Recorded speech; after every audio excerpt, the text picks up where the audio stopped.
Good morning, everyone. Welcome. Today is Tuesday, October 29th, 2024. This is our Public Administrative Matters meeting. We'll begin the meeting with the Pledge of Allegiance. Please join us. I pledge allegiance to the flag of the United States of America and to the republic for which it stands, one nation, under God, indivisible, with liberty and justice for all.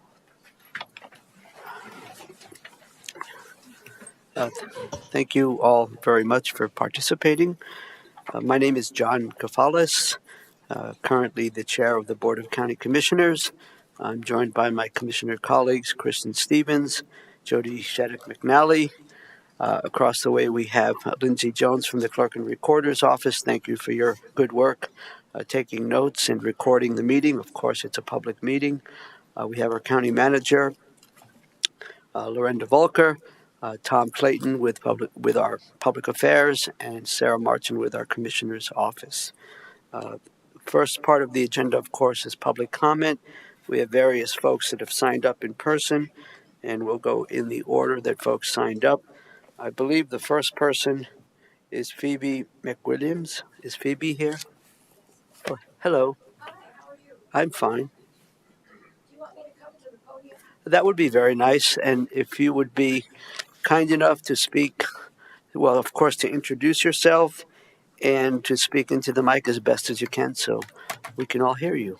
Okay, thank you. My name is Phoebe McWilliams. I'm 2512 Myrtle Court, Fort Collins. I'm a native of Fort Collins in Larimer County. I've been a resident of Colorado for 76 years. I'm a volunteer with United Sovereign Americans, not a spokesperson.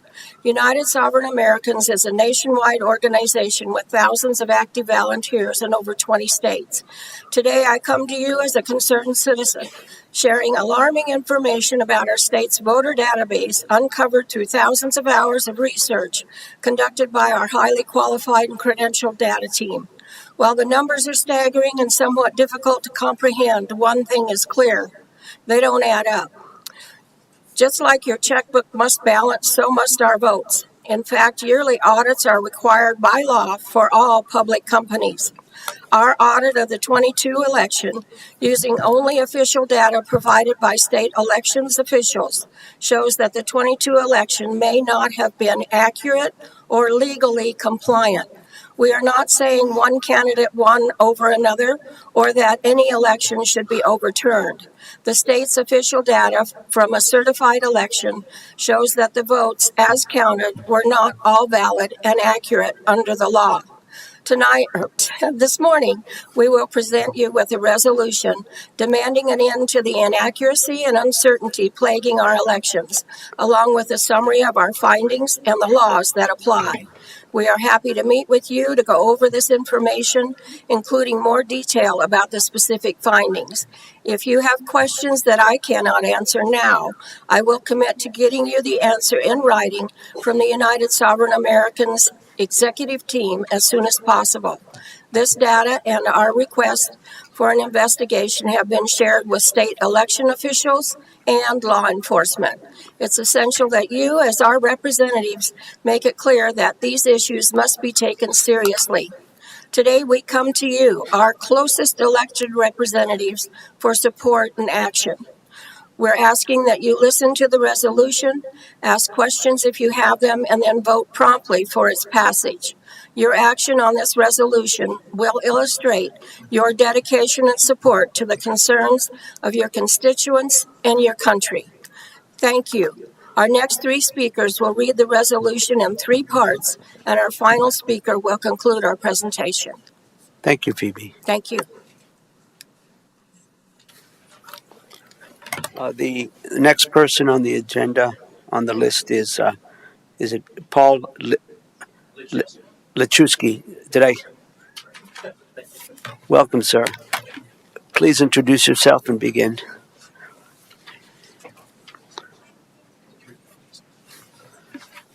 Good morning. I'm Paul Lechewski. I've been a resident of Colorado for 37 years. I'm going to read the resolution, the first part of it here. It's a resolution for a legally valid 2024 general election. Whereas it is a recognized civil right in the United States for every citizen to have free and fair elections, and the right of suffrage can be denied by debasement or delusion of the weight of a citizen's vote just as effectively as by wholly prohibiting the free exercise thereof. That's from Reynolds versus Sims, 1964. Whereas it is the duty of our election officials to guarantee our elections are accurate and free from distortion or manipulation. Congress seeks to guard the election of members of Congress against any possible unfairness by compelling everyone concerned in holding the election to a strict and scrupulous observance of every duty devolved upon him while so engaged. The evil intent consists in disobedience to the law. That's from Coy, 1888.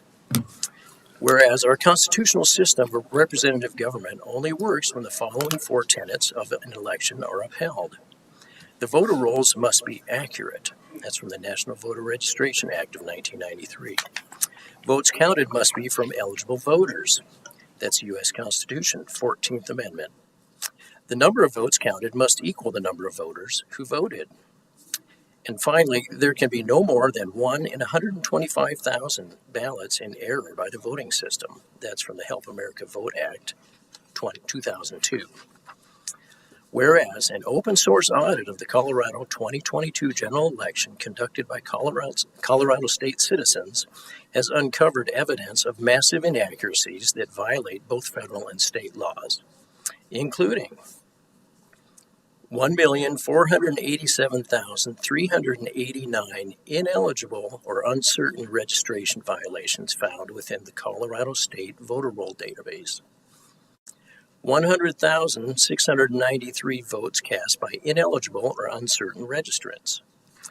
24,912 more votes counted than voters who voted in the 2022 general election.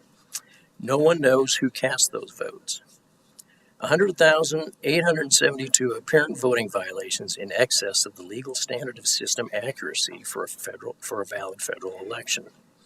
Maximum allowable system errors for the 2022 general election in Colorado was 21. Certification as defined by law and an attestation of accuracy and compliance appears to have been fraudulent and illegal. Thank you. Thank you, Paul. The next person, I think I can do better with this name, Ray Worrell. Yes. Welcome. Thank you. I've been a resident of Larimer County, Fort Collins, Colorado, 9 years. 9.5. Whereas these findings trample legal accuracy requirements of the voting system during a federal election.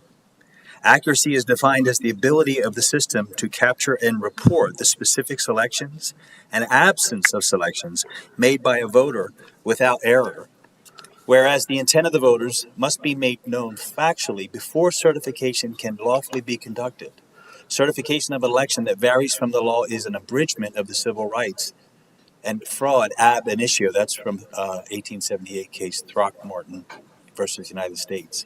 And I quote from another court case, United States versus Classic. Quote, from time immemorial, an election to public office has been, in point of substance, no more and no less than the expression by qualified electors of their choice of candidates.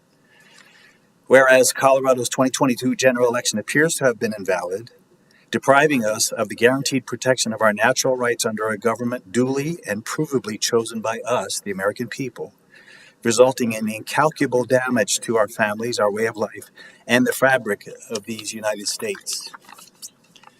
Therefore, we call upon you, our representatives, to provide relief to the people and the assurance of domestic tranquility by joining us in demanding a valid 2024 general election that upholds these existing laws and equitable principles of law. 1, proof of citizenship, identity, and eligibility to register and vote, not anonymous attestation. 2, voter rolls certified accurate and available for public review and challenged 30 days before the start of early voting. Voters added after that date must bring proof of citizenship, identity, and address in person to a qualified official at each polling place. 3, hand-marked secure ballots similar to currency. Whereas imaging technology is used for tabulation, comma. The security features must be verifiable in the ballot image. 4, the systems, machines, security measures, infrastructure, and conduct are required to be compliant with federal law for fraud prevention regarding risk assessment, certification, testing, and implementation. 5, adjudication must be signed off by party, candidate, and trained citizen witnesses after being given full and effective observation rights. Candidates and trained citizens must be allowed immediate access to ballots, ballot images, and CVRs.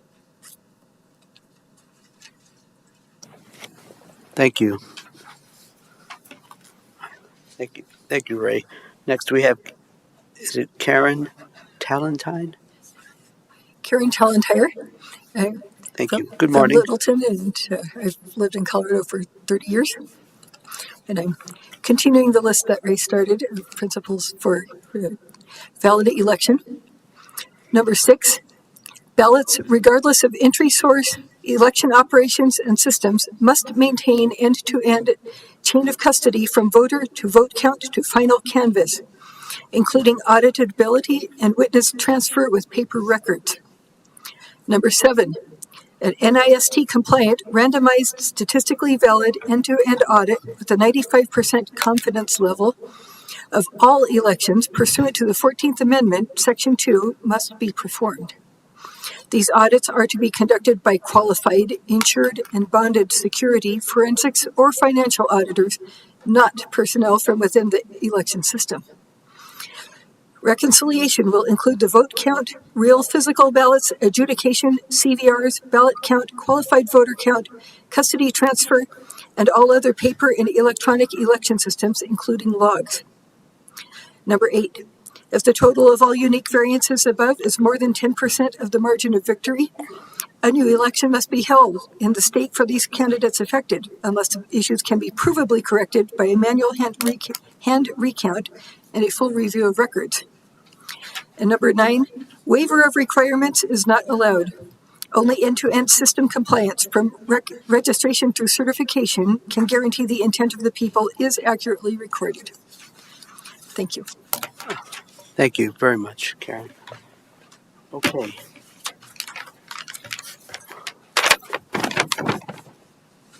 You must be Jamie West. Yes.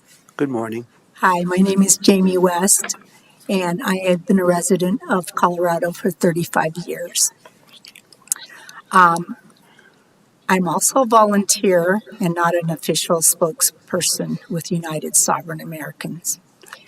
You just heard a powerfully written resolution outlining massive inaccuracies in our 2022 election, from registration through certification. In it, you heard us ask for meaningful remedies that will proactively protect the validity of the 2024 general election for all Americans. In fact, the resolution cited many U.S. Supreme Court precedents that support the need for such actions. Laws are being ignored. Bottom line, the checkbook is not balancing, and we need certainty. The voting system, which controls our most vitally important right, the right to choose our representatives, is not producing an accurate, trustworthy result. Do you think that these anomalies within our election system, a system which is part of our national security infrastructure, should continue to be ignored? How much is it costing us not to fix the problem? How much is it costing our GDP, our military, our foreign policy, our health, the self-esteem of our children and young people?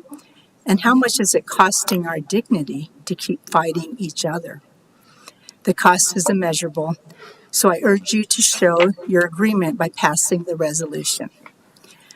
Our website showcasing our initiatives nationwide has some extremely informative videos that explain the anomalies and apparent violations of law that are found here in Colorado as well as in other states. The website is uniteforfreedom.com. That's unite, the number 4, freedom.com. I encourage you to check it out and learn more about our organization. One more time, that's unite, the number 4, freedom.com. Thank you very much for your time today. Thank you kindly, Jamie. I have a couple more folks signed up. Mila, please say it into the mic so I can get it right. Yeah, my name is Mila Schusterman. Schusterman, thank you. I am a resident of Colorado for over 25 years. I'm originally from the Soviet Union. I'm also a volunteer for United Southern Americans. What you heard this morning is the culmination of thousands of hours of work by our highly qualified and credentialed volunteer data teams from Colorado and across the country.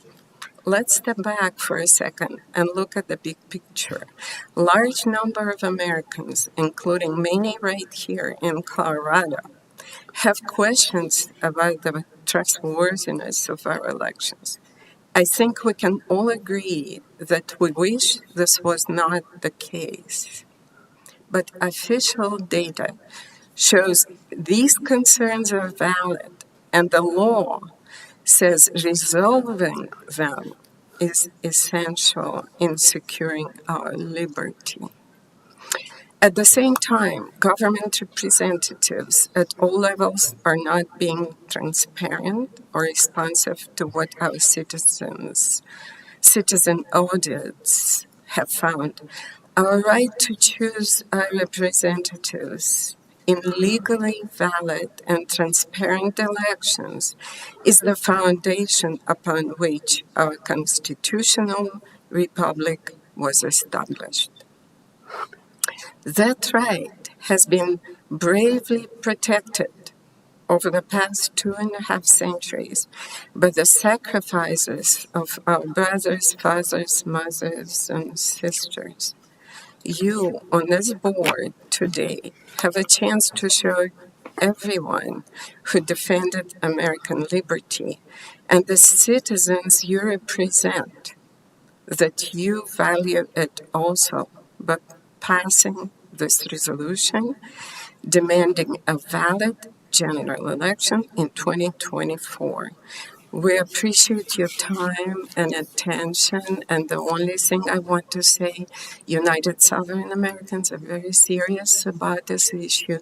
We filed a case against the state in a federal court, and we are willing to go to the Supreme Court and stand for our rights. I came to this country to have the right to legitimately elect and to know that I legitimately elected my representatives. Right now, I have serious doubts.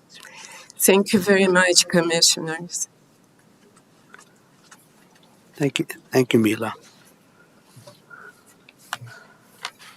Craig Schubert is the next person. Morning, sir. Morning, sir. My name is Craig Schubert. My wife and I own a lot, 2.5 acre lot in a conservation development at 9698 Hattrick Lane in Wellington. We bought the lot in 2018 to build a retirement dream home on. When there was a water tap available at that time from Northern Colorado Water Association. Unfortunately, our plans changed in 2021, so we listed our lot for sale. We found out at that time that Northern Colorado Water Association had put a moratorium on water tap sales, even though one had been committed to when our lot in the development was signed off and approved by the commission. Without water, we were unable to sell our lot. Northern Colorado Water advised that they would not oppose me if I applied for a well and signed a form stating so. So I applied for a well with the state, but it was denied because they cannot issue wells for a subdivision pursuant to 37-92-602, subsection 3, subsection B, subsection 3 of the Code of Colorado Regulations. In the denial, it stated that if we did one of two things, that we could get a well permit. The first option was we could go before the water court and get a water court augmentation plan approved. The second option was to contact the county and ask if the conservation development could be amended in such a way to be considered exempt from subdivision regulations or be redefined as a rural land cluster. Since we did not have the financial resources to go to water court, I reached out to the county and spoke with Jen Crane. She spoke with the planning manager and both senior planners at my request. I was told the county does not have a process to amend a subdivision regulation to meet what the state requested, nor does my lot meet the requirements of a rural land cluster. I was told my options were to wait till water taps were available, take Northern Colorado Water to civil court, or pursue a water augmentation plan with the water court. I tried to get my property taxes lowered on our lot, as it was unusable dry land, while waiting for water taps to become available. I was denied, as I was told by the assessor I could still sell it. I argued back that it would be pennies on the dollar for what I paid for it. She still replied, "But you can still sell it." We have continued to pay our full property taxes on time for our useless land, assessed with water, which we cannot get. I have checked back every spring to see if Northern Colorado Water will start selling water taps. Each year I was told no, but possibly the next year if the snowpack was in the upcoming winter was good. This spring I found out the moratorium was indefinite. Ideally, I was hoping the board can help us out with three things.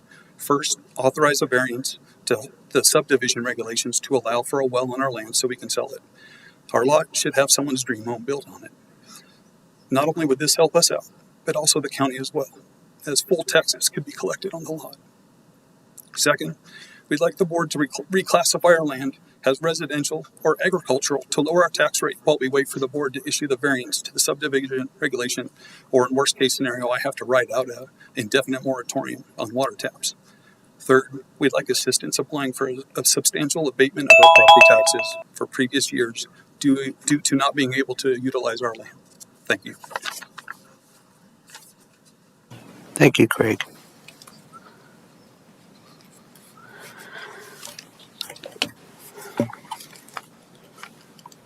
The next person on the list is Cindy Burkhart.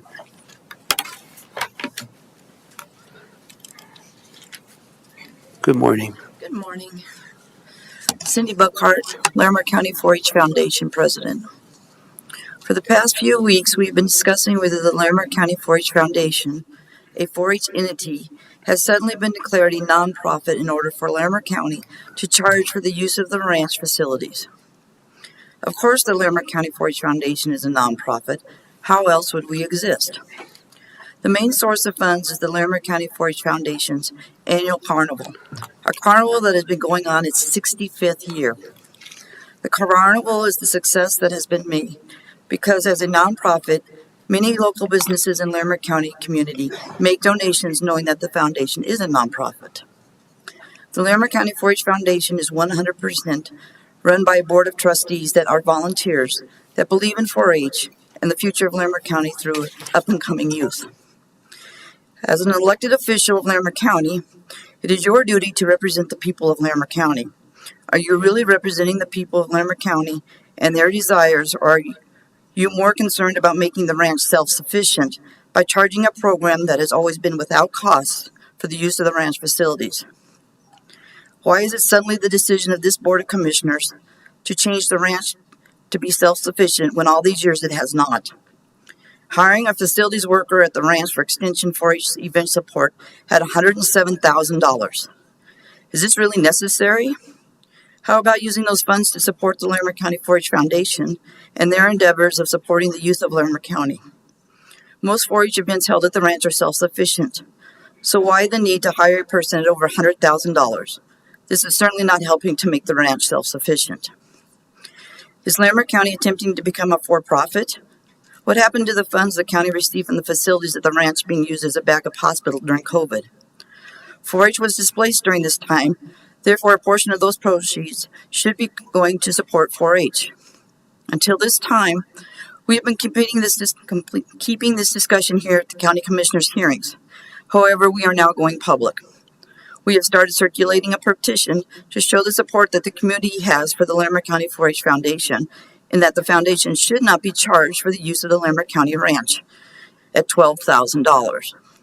This is not an official petition, but one that merely shows that the community is supportive of the use of Larimer County.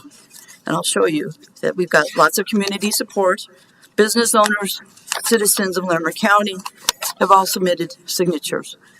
I hope you will find to support Larimer County 4-H. Thank you.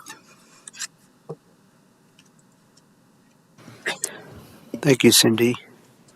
At this time, I'd like to check in to see if there's anyone else here in the hearing room who wishes to offer public comment and may not have signed up on the list. If you do, please raise your hand. All right. Sarah, is there anybody who wishes to offer public comment through the online option? No, Commissioner. Oh, very well. Then we'll close public comment, and I will check in with my commissioner colleagues to see if they wish to offer a response to what we've heard this morning on at least 3 different topics. Let's see, Commissioner Stevens, anything you would like to share? Sure. I just want to thank everyone for coming out this morning. I will say with regard to elections that I believe we have free, fair, and secure elections in our community. Tina Harris is our clerk, and she runs a very tight ship, and she has been more than transparent about bringing people through the system so that people can understand how those elections are secure.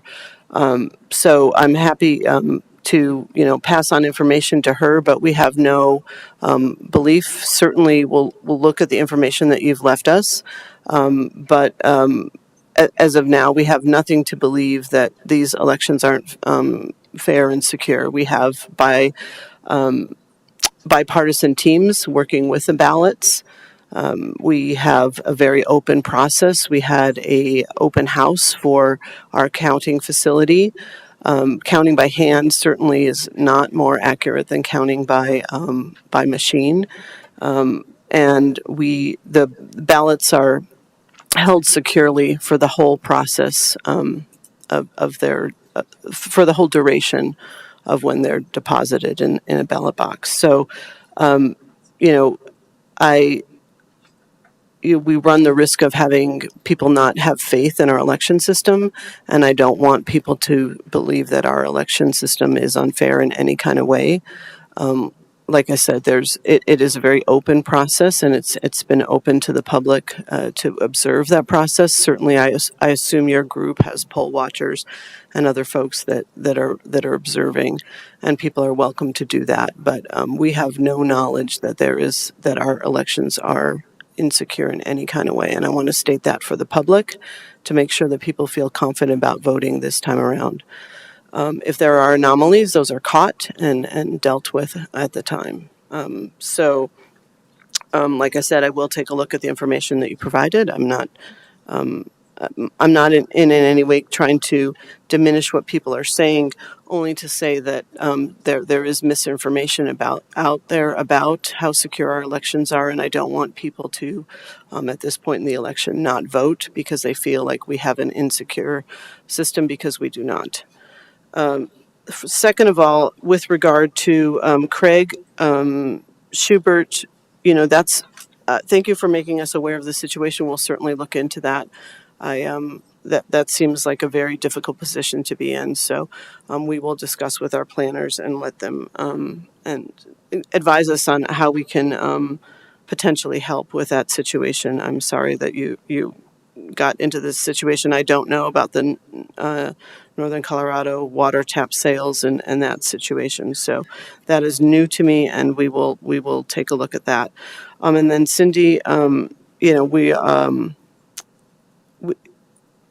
you stated, the foundation is a nonprofit. We are still, kind of looking at ways that we can accommodate, but there may be some costs associated with the ranch in the future. Part of it is to make it self-sustaining. Part of it is because there are just costs involved with using a facility. So there's some costs that haven't been passed on to the foundation, and some are cleaning costs, some are costs of using the building and facilities and staff that has to be there. So, we're happy to kind of talk about this and see where we can come down. But I believe there will be some cost associated with with the foundation using those facilities. And that is it for me. Thank you. Thank you, Mr. Chair. I'm not going to repeat all the things that Commissioner Stevens, she said a lot of the things I was thinking I was going to say. First, just thank you to the 6 people who came to share their concerns. Certainly, look at what you brought, but I too, after touring at least twice, and also at the open house to see the new, even more secure. It was always been secure, but there's even more measures that were added. I do feel confident in our clerk and recorder, Tina Harris, that we have safe, secure, and fair elections. And I want our public to understand and have confidence that there's been a lot of folks in place. Commissioner Stevens is right. There's multiple layers of check and double checks and security and bipartisan teams. And I want to thank all the election judges. I believe that there's 700 or more of those, and for their volunteer work and their work during this time. It is important to share with the public that we have these bipartisan teams, and there is a lot of steps in place to ensure accuracy and free and fair elections. So, and Mr. Schubert, thank you for bringing this to our attention. This is some of the things that we are finding out about water and water taps and things and wells. There's a lot of agencies involved with your property and your issue that we don't have jurisdiction over. There's another elected office. I think there's certainly a conversation with the assessor's office about your your designation of your property, but certainly we'll look at what our staff can look at in community development. But we appreciate you bringing that to our attention today and being here in person. And I think that's all I have to say. Other than just thank you all for coming to be involved with our public comment. This is a chance to be accessible and for engagement with Board of County Commissioners. And I do appreciate everyone's participation this morning. Thank you.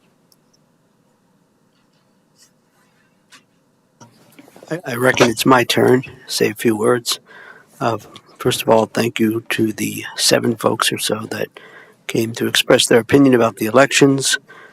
I bet we can all agree, I believe we can, that one of the most cherished freedoms and liberties that we have in the United States of America is the freedom of speech. And I'm grateful that we have that fundamental right, the freedom of speech. And I bet we can also agree that with freedoms and liberties, there are responsibilities. And that is why one of those fundamental responsibilities is for people to vote, to make informed decisions. So I wanted to offer that. I mean, you have your opinions and you're entitled to them. I am a little bit curious to check out the website that was cited.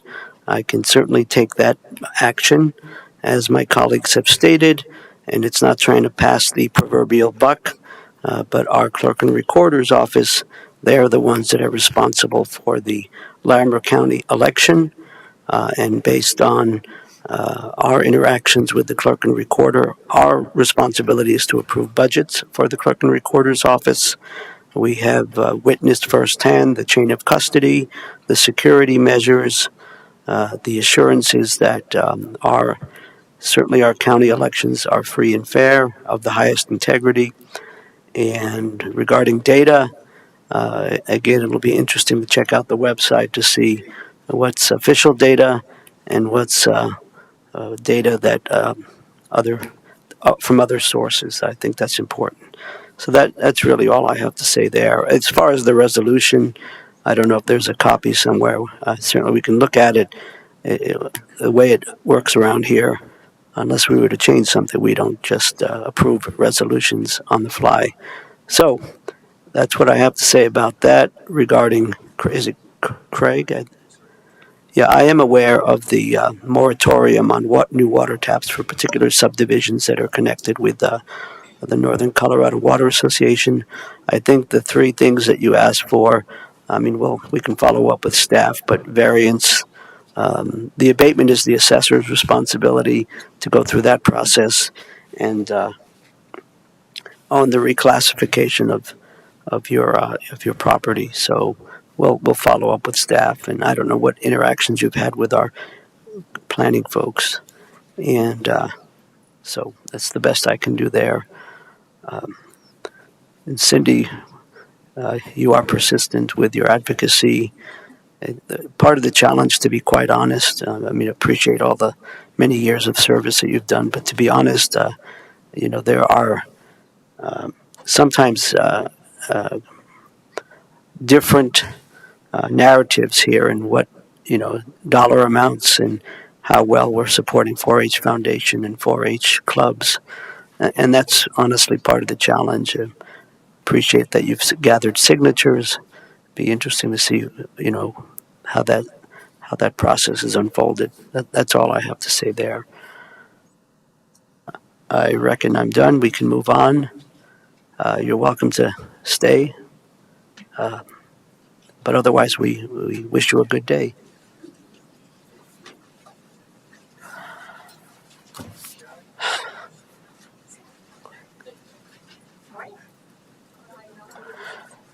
Okay. I think it's healthy and helpful to just pause for a moment and take a little bit of a deep breath. There are a lot of opinions and emotions out there. I believe we're 1 week away from Election Day. Well, we'll move along with our agenda. The next item is the approval of minutes, which we have reviewed, which the clerk and recorder's office has prepared, and thank you to them. Let's see. Commissioner Stevens, you get the nod. Thank you, Mr. Chair. I move to approve the minutes for the week of October 21st, 2024. Thank you. That is a proper motion. Any comments, discussion? All those in favor? Aye. Aye. That passes 3-0. And we now go on to a review of upcoming schedules. It looks like we're considering 2 weeks worth of schedules. Oh my goodness. Sarah Martin, what do you have to say to us? This is the commissioner's schedule for November 4th through the 8th, 2024. On Monday, November 4th, from 11 a.m. to 12 p.m., there will be a liquor license hearing for a new manager registration for the Clarion Hotel in the commissioner's conference room on the first floor. From 1:30 p.m. to 2:30 p.m., there will be a work session with Leslie Ellis, Director of Community Planning, Infrastructure, and Resources in the commissioner's conference room on the second floor. From 3 p.m. to 6 p.m., there will be land use items with the Development Review Team. It's a hybrid meeting. In person, it will be in the hearing room on the first floor or virtually via Zoom. From 6 p.m. to 8 p.m., there will be a budget hearing and proposed landfill and Estes Park, Red Feather Lakes, and Wellington Transfer Station fee rate increase in the hearing room on the first floor. On Tuesday, November 5th, from 9:15 a.m. to 10:15 a.m., Commissioner Chadwick McNally will speak at the Colorado State Forest Service annual meeting at the Laurie Student Center Ballroom C and D at 1101 Center Avenue Mall in Fort Collins. From 8:30 a.m. to 12 p.m., commissioners will attend the Human Services Poverty Simulation event at the First National Bank building at 5280 Arena Circle in Loveland. From 1:30 p.m. to 3 p.m., there will be administrative direction to county management in the Sprague Lake Conference Room on the second floor. From 5:30 p.m. to 8:30 p.m., Commissioner Cavalis will attend the Parks Advisory Board meeting at the Horsetooth Area Information Center at 4200 West County Road 38E in Fort Collins. On Wednesday, November 6th, from 8 a.m. to 10 a.m., Commissioner Stevens may attend the Extension Advisory Committee meeting. It's a hybrid meeting. In person, it will be at 1525 Blue Spruce Drive in Fort Collins or virtually via Zoom. From 1:30 p.m. to 2:30 p.m., there will be a work session with Laura Walker, Human and Economic Health Services Director, in the Commissioner's Conference Room on the second floor.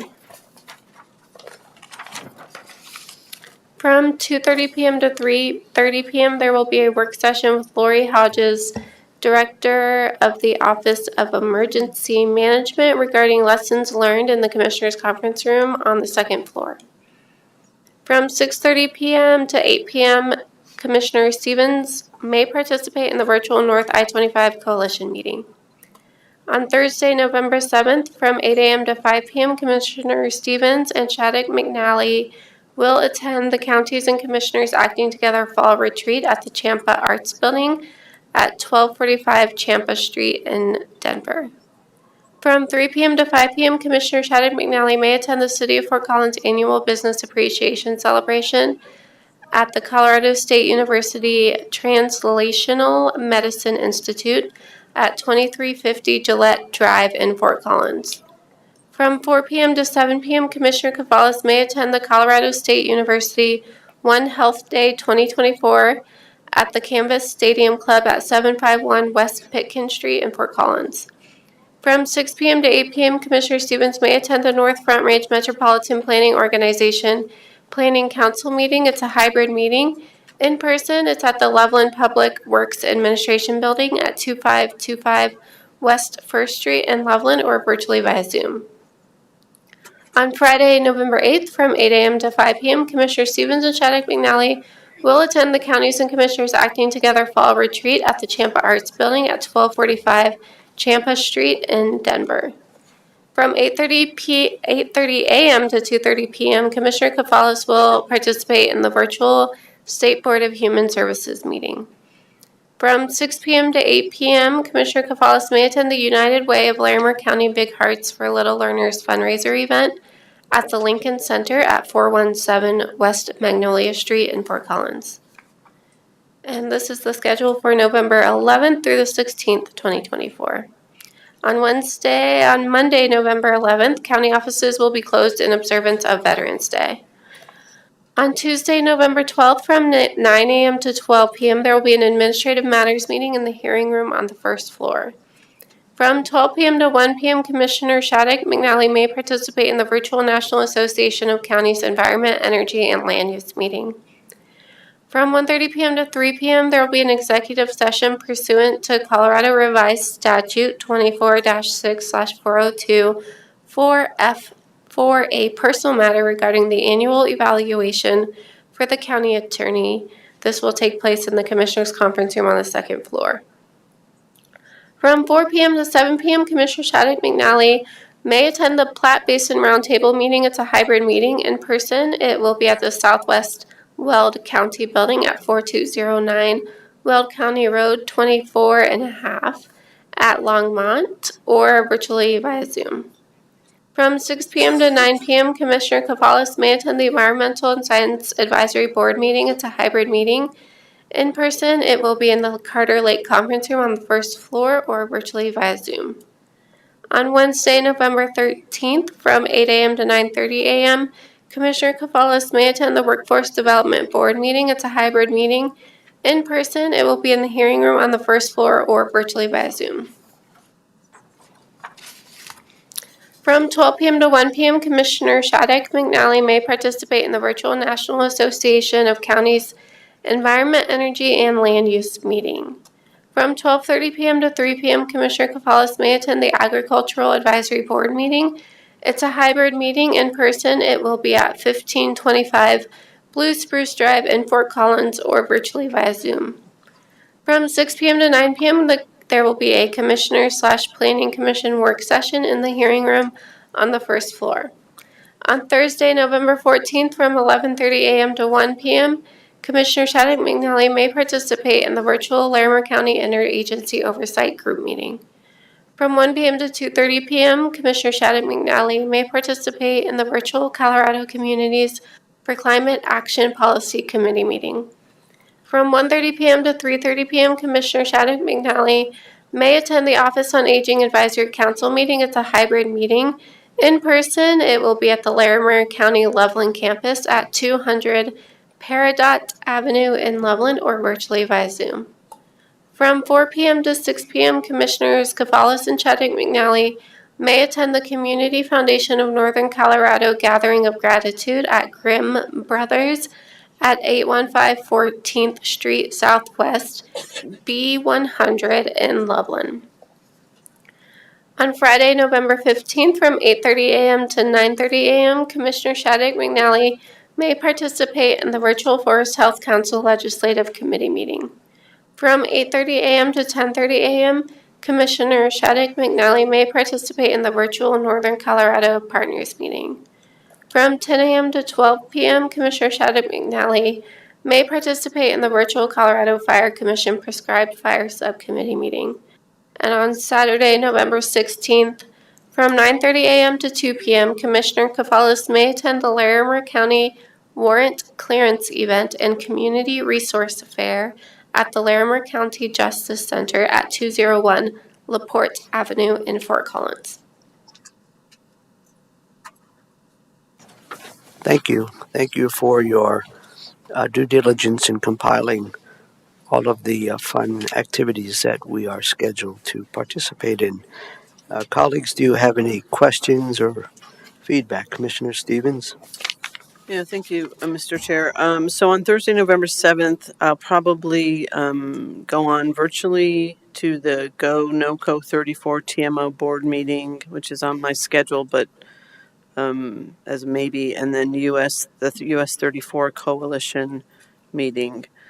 Then on on Monday, November 11th, I mean, it's not necessarily an official event, but the Christmas tree is coming to the ranch. Do people know about that? That's good for everyone to know about. The U.S. Capitol Christmas tree is visiting the ranch on Veterans Day, I think from 4 to 7.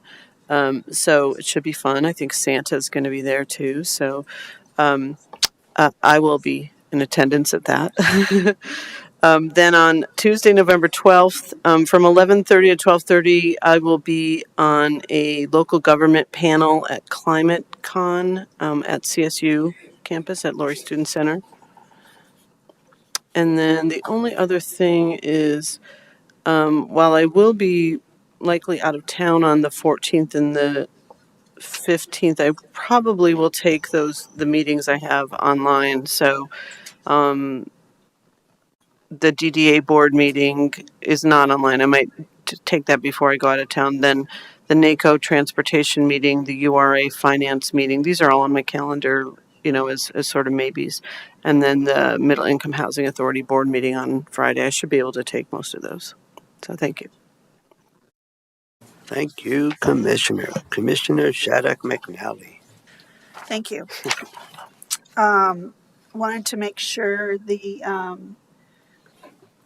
after the CC4CA meeting on the Wednesday the 6th, I'm going to also jump on, and that's at noon or 12:15 to I'll be there from 12:15 to 1, and that's a CC4CA legislative committee.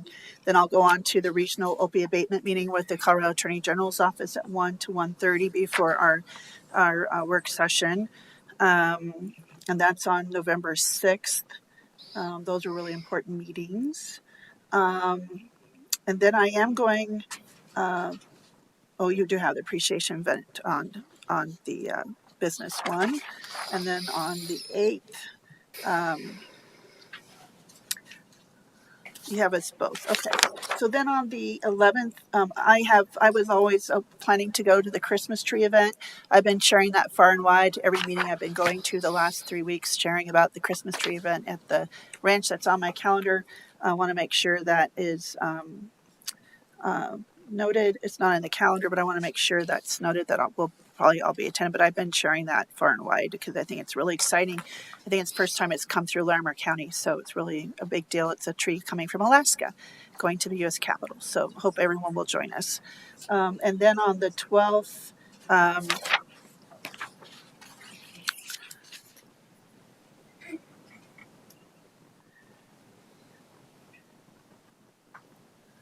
actually it's the 13th. I have all these other meetings, but they don't need to be listed because it's just me. I have like 3 other meetings, but the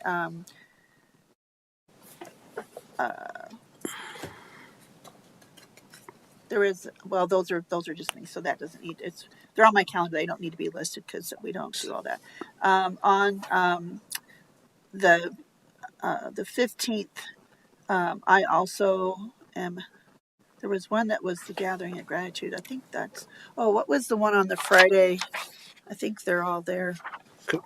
Yeah. I'm just, Mr. Chair, just give me a moment, please. There's two schedules, and I'm just trying to navigate all of that. I had made some notes here. I think that's it, Sarah. Just those are the ones. Trying to make sure I get those all on. It's going to be busy, but I won't be going on that 16th for sure to the Clarence event because I'm going to attend a family function. So thanks. Thank you. Uh, I'll, I have a couple of quick things. One is regarding Thursday, November 7th, the Fort Collins Annual Business Appreciation. I am registered to attend that. My intentions are to attend as much of that as I can and then catch uh, and then visit with the One Health Day at CSU. The next thing is, I think that's all for that week. Regarding the week of November 11th, it'd be interesting when we do the proclamation for the Veterans Day, if anyone could share any other events that are happening on Veterans Day. Um, Besides the tree out at the ranch, that'll be nice. But I would like to mention Wednesday, November 13th. I should reflect that I will be attending, I believe, with our county manager and others, the Poudre School District, PSD, Larimer County, Fort Collins liaison meeting, which is 7:45 to 9 a.m. And so I likely will not attend the Workforce Development Board meeting because I can only catch the last half hour. And the Parks Advisory Board meeting on election night, I would change will to may, please. That's all I got. Thank you. Thank you, Sarah. Well, moving right along, let's see. What do we got? Oh, yes, of course, consent agenda. That's me. Consent agenda, routine things, administrative things. I just go through the titles, the details of all of these documents that we're approving are online if people are interested, agreements, abatements, and all of that. And we do a motion to approve the consent agenda. The commissioners do have an option of pulling something off the consent agenda. That doesn't happen too often. So, with that understanding, let me begin. The first item on the Tuesday, October 29th, 2024 consent agenda is a petition for abatement or refund of taxes that the allotted refund amount is greater than $10,000. This is tax year, applies to tax year 2023. Moving on to agreements. The first one is a sub-grantee agreement with the Larimer Conservation District, Co-swap Landscape Resilience Investment 2.0 grant, 2.0 grant. Co-swap stands for Colorado Strategic Wildfire Action Program, and this the county will serve as the fiscal sponsor. This is a $666,000 pass-through funding. The Larimer Conservation District will provide $185,000. This is to formalize the relationship between the county and the Larimer Conservation District. The terms of this agreement are, as of today, the signature through August 31, 2027, and it can if there's a need, it can auto extend. Again, the dollar amount is $666,000 pass through funding. The next item is professional services agreement, custodial services beginning November 1st, 2024. A renewal of the contract for custodial services at various Larimer County facilities on November 1st of this year through October 31st of next year. Between the county and a particular company, ARC Incorporated. The total dollar amount here is for $656 million to provide custodial services for a year throughout all of the various buildings inside and out. Number 3, professional services agreement, solid waste laboratory services. So we are being asked to approve an agreement that would provide laboratory services on an as needed, as requested basis to support the landfill monitoring programs on behalf of the solid waste department. Has to do with groundwater and things of that nature. The terms of this agreement are November 1 of this year through October 31 of next year, 2025. Total dollar amount is $390,000 between the county and Elevation Diagnostics LLC. Next is liquor licenses, liquor license renewal, the Ptarmigan Country Club, hotel and restaurant is the license type with optional premise, approval and issuance. And then finally, under miscellaneous, we have the third quarter 2024 public trustee report, and that information is on the website. One takeaway that I'll share is in the memo that we received from the county treasurer.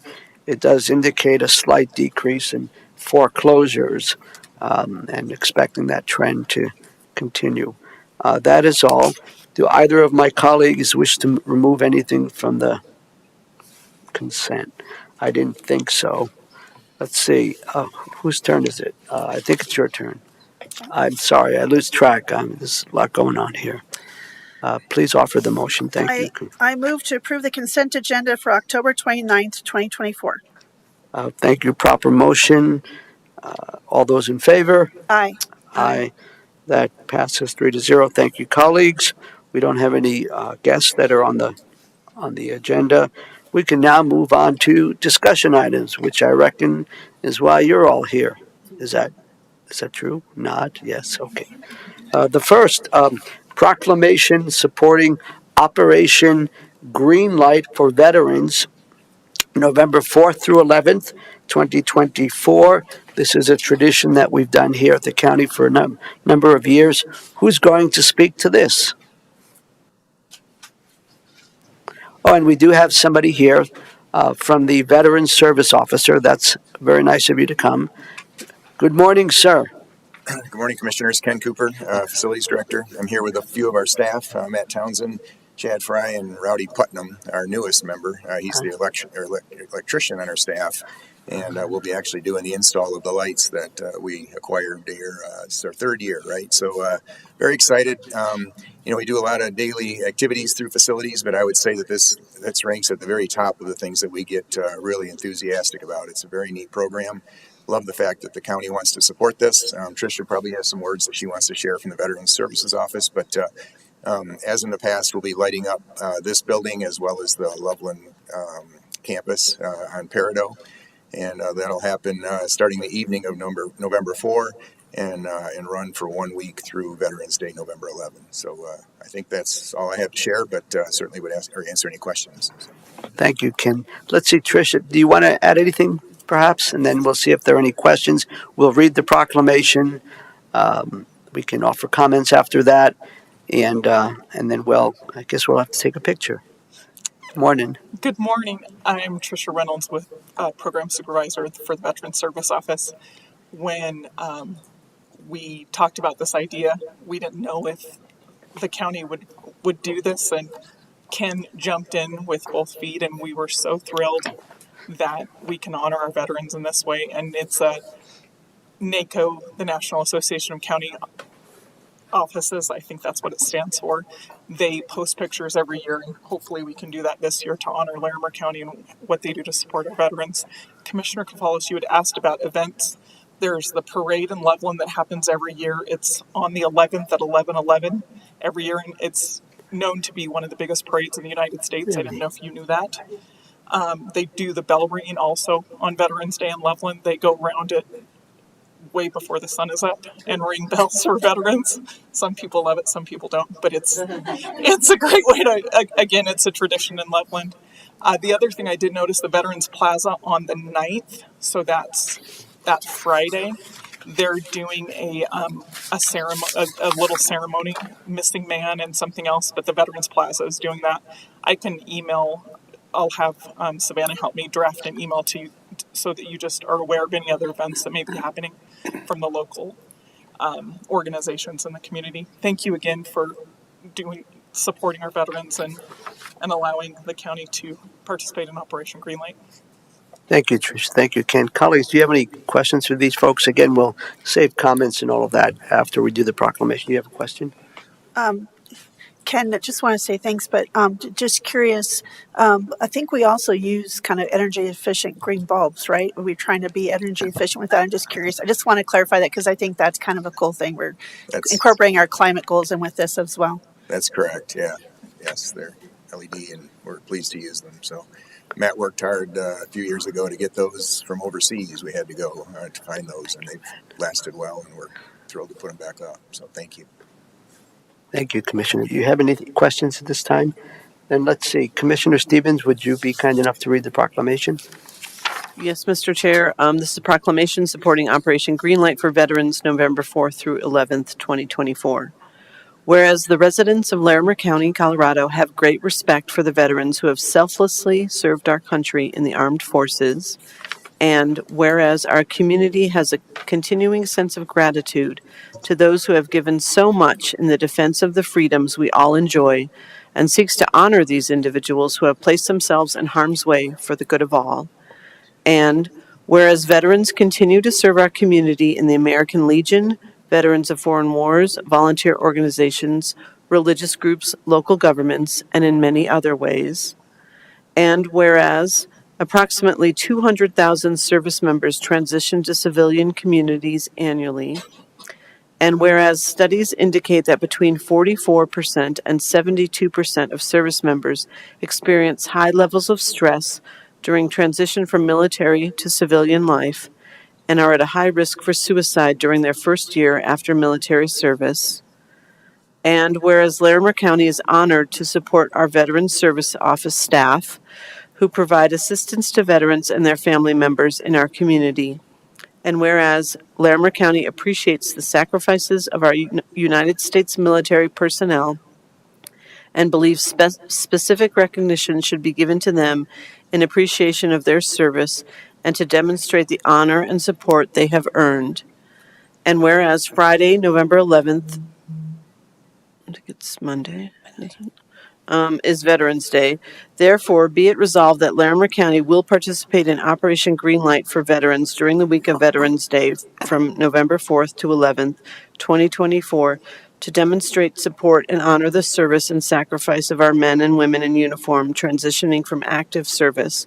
Larimer County encourages residents to recognize the importance of honoring veterans by displaying a green light in their place of business or residence during this week. On the motion. Thank you. If you could offer the proclamation. Yes. I move to approve the proclamation supporting Operation Greenlight for Veterans the week of November 4th through 11th, 2024. Great. Thank you very much. Thank you for offering that motion. Commissioner Stevens, do you have any comments you'd like to make or thoughts you'd like to share? So this is such a great event that we participate in, and Tricia acknowledged that Ken jumped right on it when we, asked about this 3 years ago. It is a NACO initiative, so National Association of Counties initiative, and I mean it's a really great. It's more than symbolic. It's really a way. It's a reminder for all of us. It's a way to honor veterans.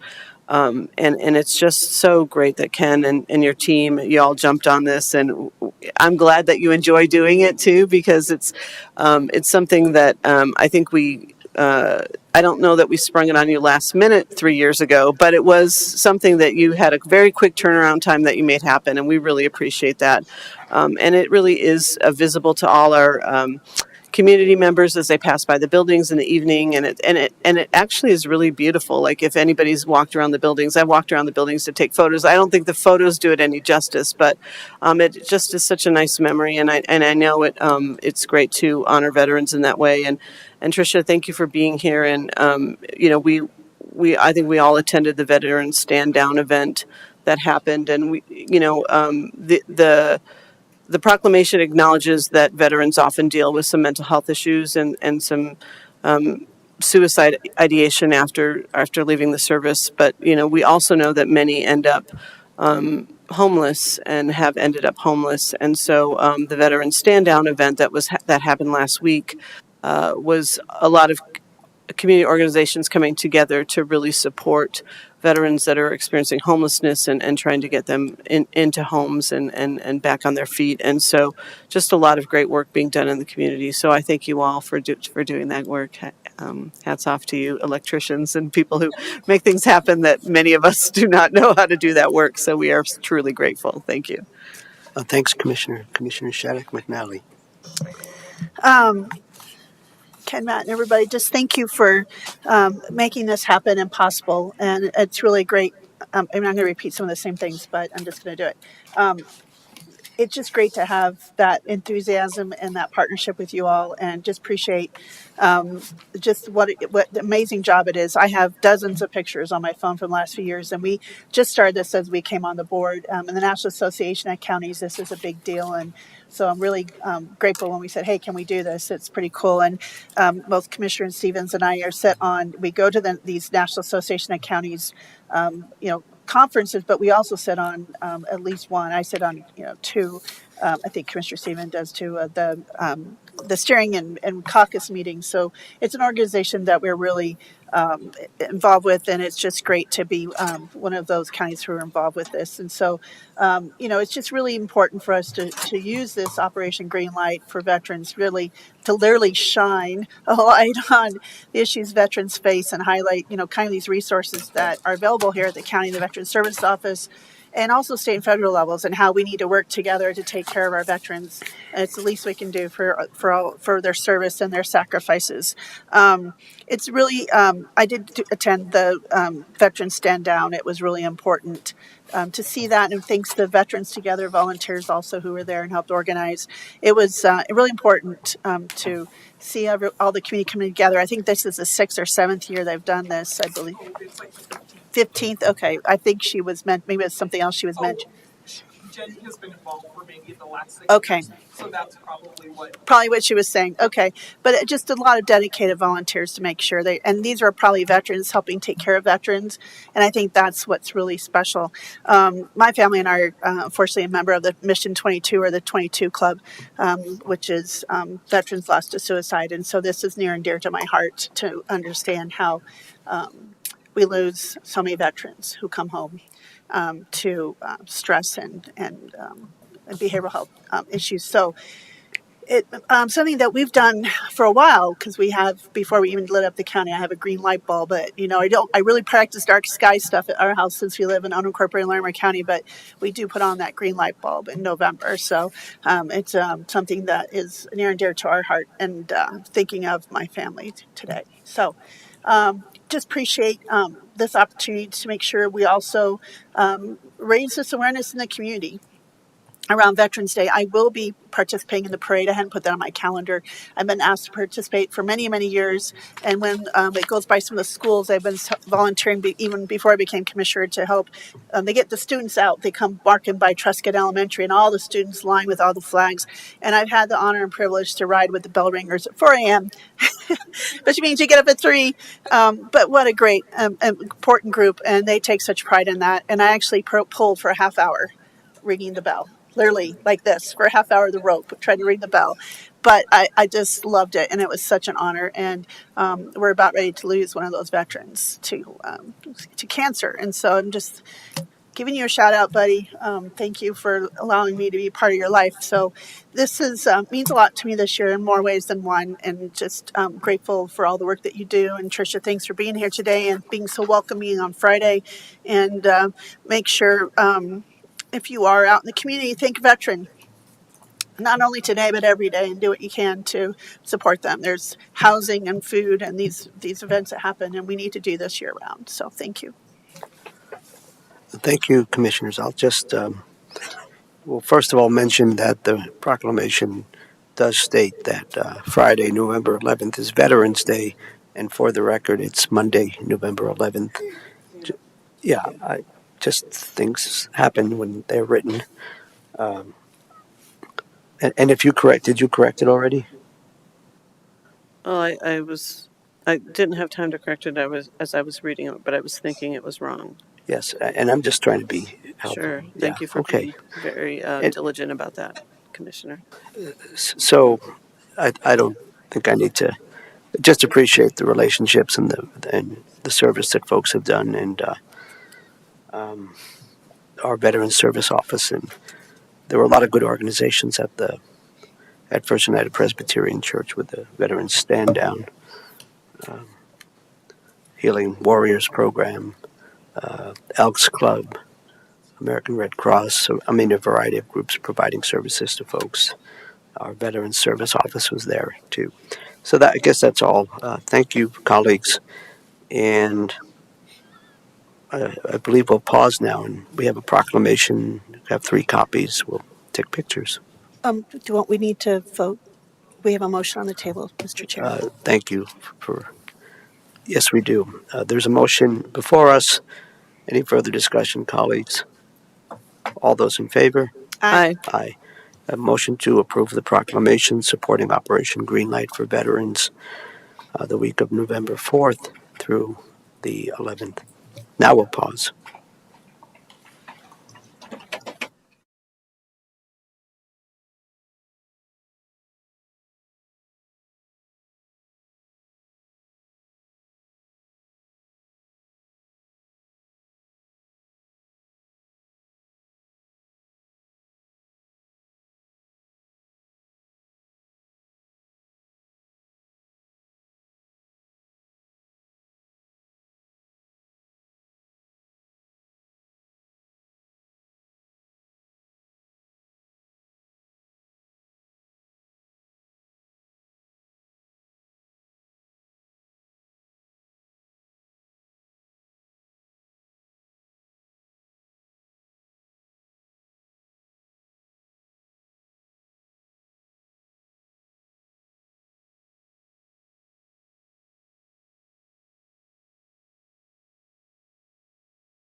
Okay, we're back. Pause for photographs with the proclamation for Operation Greenlight. Our next discussion item is the 2025 Visit Estes Park Operating Plan and Town of Estes Park Workforce Housing and Child Care Funding Plan. Thanks for your patience, folks. Welcome. We look forward to your presentation, and thank you for sending us the document ahead of time. Good morning. I'm Cindy Mackin, Visit Estes Park. I'm joined here today by our board chair, Sean Jurgens, as well as Carly Bangs from the town of Estes Park. I'm here, and I believe that you received the document ahead of time. We were fortunate to present the operating plan to you in September, and on October 8th, we brought it to the town with those changes that you had suggested, and we took all of your suggestions to heart, and we incorporated them into the plan which you have been sent. I am here to answer any questions regarding that plan. If you would like me to go through the formal edits, I believe that presentation has been sent. But if you do not have any questions regarding the Visit Estes Park plan, I am here to answer those. Thank you, Cindy. Could you perhaps provide a couple of highlights of the operating plan, and maybe we could hear a little bit from Carly regarding the housing and child care Sure, action and I plan. can address the one new item that was added to the end of our operating plan. So, one of the suggestions that you made, Commissioner Kafalis, was making sure that we had KPIs incorporated with our sustainability issues and our adaptability, and we wanted to make sure to incorporate that information. We went through, there was about 20 different slides that we changed, and it was merely, connecting our annual plan from last year so that we can make that comparison of those KPIs, as well as taking out specific language and making it more specific. One of the other things that was brought forward by the commissioners is that we wanted to make sure that we were working with the state welcome centers to make sure that we are hosting those fam tours as well. So there was a variety, and like I said, I'm more than happy to go through all of those changes with you. I did want to address the one final slide, which was on page 100, and that we added a statute that said, Visit Estes Park may pursue additional opportunities that may come up. They must be within our statutory authority and must be approved by our board and funded within the budget appropriations. And the reason for this is that we wanted to make sure that the language aligned with what we could do. For example, this summer when we had to run the construction campaign and it wasn't in our operating plan that was approved prior, we wanted to make sure that we had that flexibility to be able to be nimble and make those decisions. Thank you, Cindy. And for the sake of the public, you used an acronym earlier, KPI, didn't you? Yes, I did. What does that stand for? Key performance indicators. Thank you. Yeah, sorry. Colleagues, do you have any questions for Cindy? Or would you like to hear from the other folks and then we can, Yeah, what is the best way? I'd like to hear from the other folks as well, just briefly. Yeah, I think that the public might be really interested in the childcare, and not that they aren't interested in the plan in general, but I think that the childcare and the housing would be really valuable for the community to hear about. No problem. Thank And you. yeah, welcome, Carly. Thank you, Cindy. And also, if Sean, as the VEP chair, wants to offer some comments, it might be helpful too if folks could know a little bit about the what is the Visit Estes Park, the marketing district, but I'm sure Carly will get into the lodging tax and some of those issues a little bit. Thank you. Yes. So thank you. Good morning, commissioners. Back in 2022, we voted to extend the... Who are you? My name is Carly Bangs. I'm the Housing and Child Care Manager for the town of Estes Park. Thank you. Thank you. Voted to extend the lodging tax. And so in 2025, we are projecting a $5.5 million in revenue to address workforce housing and childcare specifically for our workforce.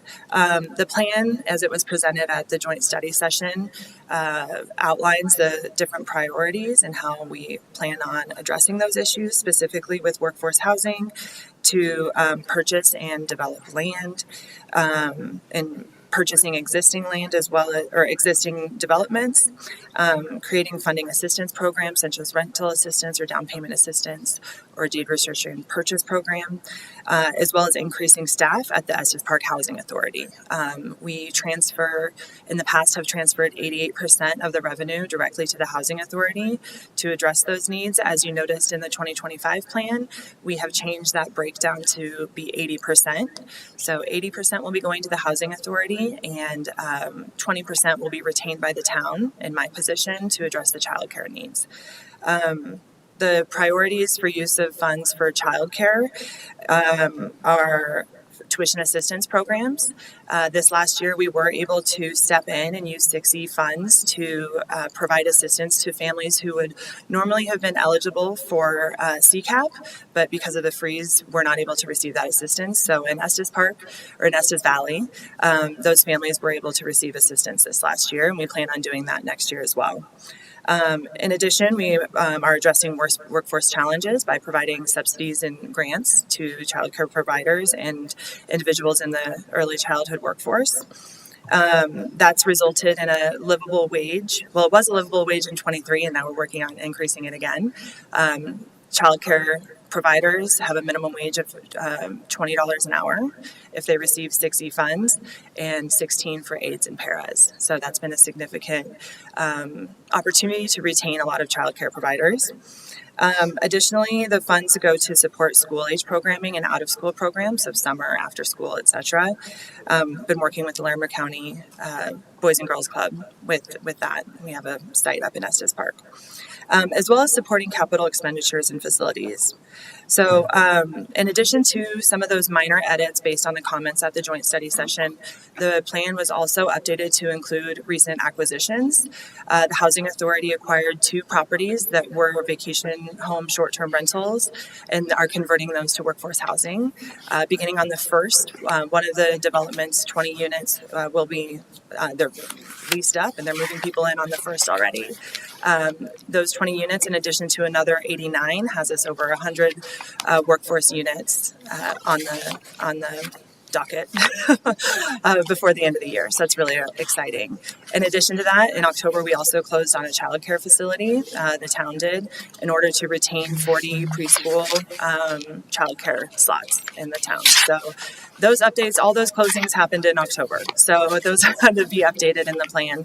But otherwise, there were just some other minor explanations and stuff added based on your comments. Thank you, Carly. Sean, is there anything you'd like to add really quick, and then see what my questions or comments that my colleagues have, and yes, perhaps we could also ask our county manager. Sure. My name is Sean Jurgens. I'm the board chair. Just give an update on the CEO search committee. Commissioner Shattuck McNally is on that, along with Mayor Hall. We have Melissa Strong, who's a local business owner, restaurant owner in Estes Park of Bird and Gym. She'll be on the search committee. Reed Woodford owns KMAC, which is a guiding company in Estes Park. And then Brian Hauser owns the Bullpen, which is bowling alley. So along with Deborah Gibson, who's vice chair, and myself, I feel like it's pretty well-rounded representation for the committee. And I do believe our first meeting, because there were a little bit of scheduling issues, will be in the next week. So just give an update on that. Thank you, sir. Thank you. Colleagues, let's start with Commissioner Shattuck McNally. Do you have any questions or certainly comments? Thanks. First, Carly and Sean and Cindy, just appreciate everyone coming down. I see that you got the memo about Project Greenlight, so thank you for lining up with our agenda today. No, thank you for coming down, and thank you for all your work. And I appreciate. I was also watching the comments from the Mayor Hall, and that appreciate the responsiveness to the joint session and the tweaks and things that you did. I think that really shows the public that we're listening, we're talking, and it's not just a kind of like, here's the plan, stamp, move on. That you're really thinking, and we had a good discussion, I felt. So I appreciated all the work and answering the questions. It's really important, I think, for folks to see this year-round kind of events, but also making sure some of those legacy events that are so important that are being recognized. And it seems like I have seen an increase of activity to engage Loveland to come up. And so I appreciate that, because really, born and raised in this area and coming up to Estes Park every year of my life, even with the floods, we came all the way up and around to make sure we could come shop at the taffy shop and stuff. So it's important to recognize this special place and to support it and year round. And I was just up there on Sunday, got there really early, and did a little decompressing, hiking, and always make sure I buy something on the way down. So that was really great. And it was great to see all these cyclists that were crowded in the coffee shop that had ridden up and down, and they all stopped. And so I think that to me, I kind of watch those things and think, okay, these are locals, or they drove up from Boulder or Longmont, and I'm like grateful that they have the energy to ride the bike that far. But it's just kind of neat to see all the engagement. And again, I just think this is really a fantastic plan. I want to shout out to the Visit Estes Park staff and the board. Amazing team, amazing hardworking team. And you guys have really taken this all to a new level. The previous director, and I know we're searching for the new, but you really took this to a new level, and to be able to see the engagement and to not only to provide that message of stewardship and destination stewardship and bring that kind of responsible tourism, but also I just really appreciate all along. I think this is even a while back you incorporated having, reach out to the locals to invite them to come back up and enjoy such a wonderful special place as Estes Park. So I don't have any other questions. I think all the things that we had addressed, I saw that they were in there, and I appreciate also, some of the trustees' comments. I was waiting to see some of those comments and responses, and I thought you were very responsive. So, well done. So excited about the stakeholder, or being a stakeholder and seeing this pass, and thank you for preserving those preschool spots, and just to think that already how short amount of time, it seems like forever ago that we did this, but it wasn't that long ago, and then to see these workforce housing move in ready, and it's just amazing to see this happening. So, and Sean, thank you for your service. You're riding at a helm of a transition time, and I just want to thank you for your continued work and your service on the board. Thank you. Thank you, Commissioner Stevens. Yeah, I'll just add my thanks. I appreciate the data-driven work that you're doing, the fact that you're implementing technology to get even better at what you do, really targeting the audience that you're trying to go after, and bringing people up, and really being cognizant of those times of the year where you maybe could use a few more visitors, and whether those are regional visitors or people from farther away. Just really done a great job. So we appreciate the work that you're doing, and good luck on your search. And then certainly really remarkable what you are able to do with those additional dollars with regard to housing and childcare. That's what happens when you have a dedicated funding source, is you're really able to address gaps in your community. Really grateful, because we're not happy that CCAP dollars are frozen, right? We're happy that people are using those dollars, but you have a solution to those dollars being frozen, and that's remarkable. So just great work. Continue the good work, and we'll look forward to coming up. I feel like could somebody come up? Maybe Cindy could come up and talk about, isn't there some holiday events that are coming up? Maybe we should let the public know about those so people can come on up. I'm so glad you brought that up. Yeah. I was going to come back up.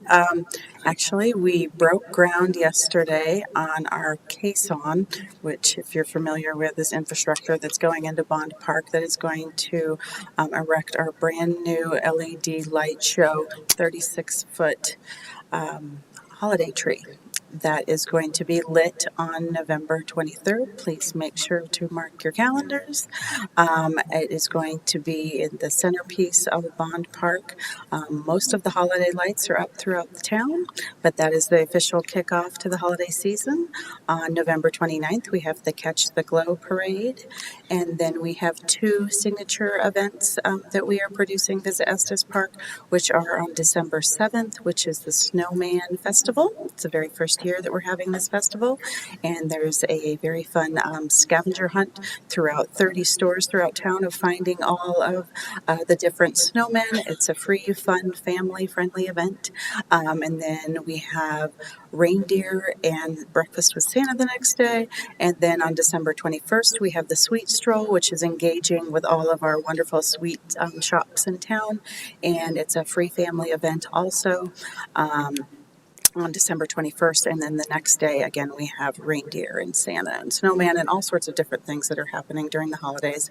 So we invite everybody to come up and experience Estes during the holidays. And Frozen Dead Guy Day tickets go on sale on October 31st. We will be downtown having a booth there and talking about next year's Frozen Dead Guy Day. So lots of great, wonderful things going on.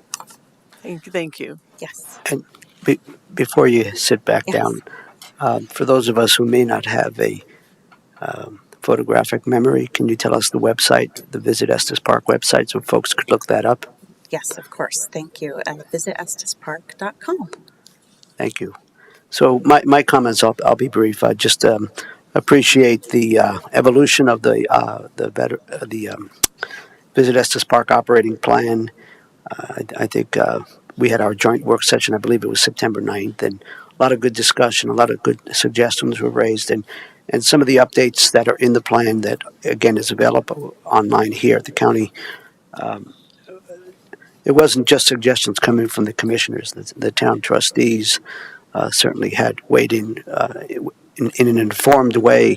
And I think the reference you made, Cindy, to the last page regarding the statutory reference, I seem to recall that one of your town trustees was very specific about you all should be doing what the statute says you should be doing. So I think that's in response to that part of the conversation. So thank you for a great operating plan. And certainly with the voters having resoundingly, I think, approved 6E in addition to the lodging tax, I think that's a model that a lot of other entities around the country, perhaps around the state, are looking at as a way of trying to address the formidable conundrum of trying to figure out workforce housing and figuring out who's going to take care of the children if the parents have to go off to work.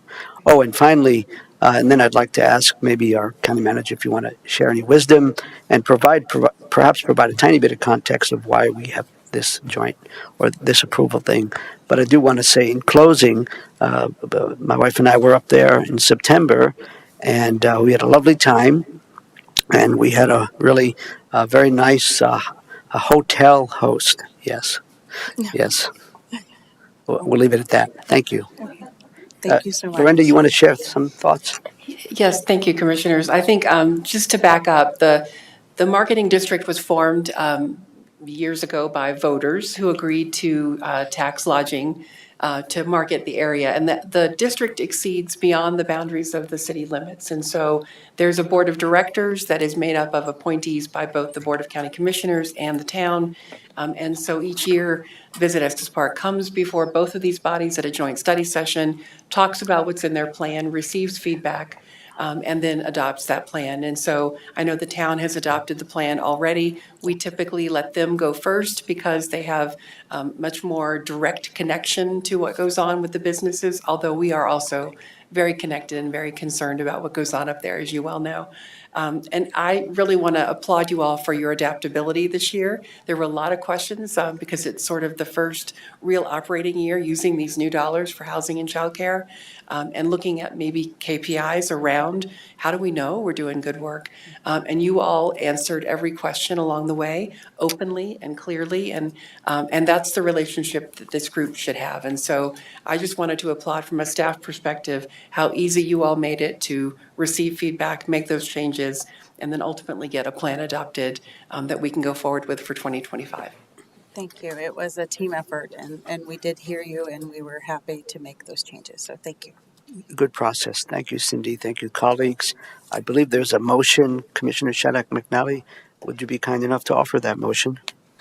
Certainly. I move to approve the 2025 Visit Estes Park operating plan and the Town of Estes Park's 2025 Workforce Housing and Child Care Funding Plan. Hey. Excellent. Well done. That's a proper motion. Any further discussion, colleagues? All those in favor? Aye. Aye. That passes 3-0.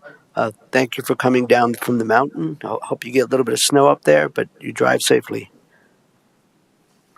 Okay, we have one more discussion. Oh my goodness. Okay. Lively group. So we have one more discussion item. Come on up, please. Behavioral Health Services, taking the opportunity to acknowledge Matthews House. I believe they're the recipients of the 2024 Gary A. Darling Grant Award, but I hope I didn't steal too much of your thunder. Who are you? Hi.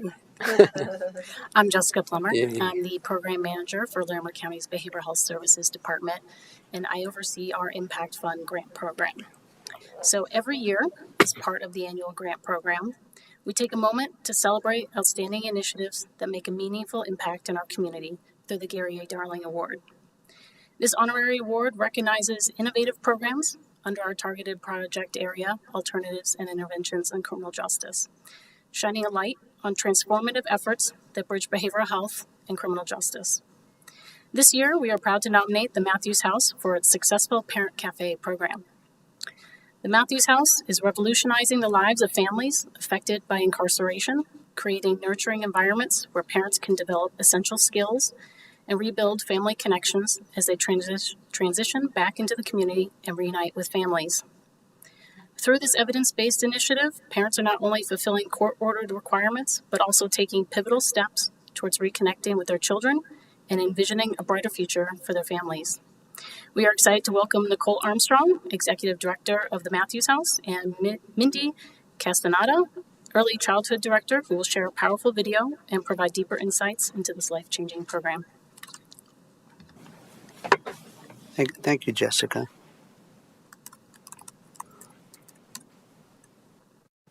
We're going to see the video I'm next, going to try and cue and up then the we'll video. hear from Nicole and some folks. Do you want me to just plug it in from here? Yeah. Okay. See if it works. All right. It's about a 4-minute video.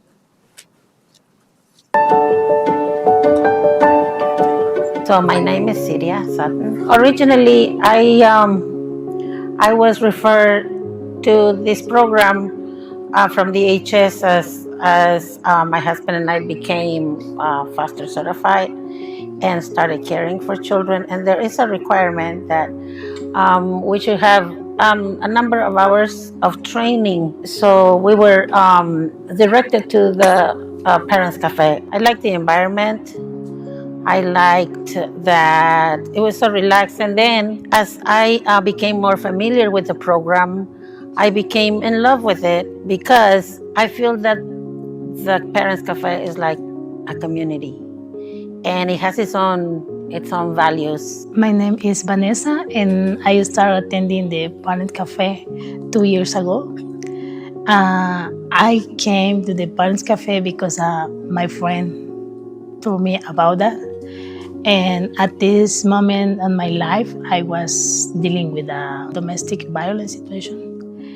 And at that time, I feel like my soul and my confidence was broken.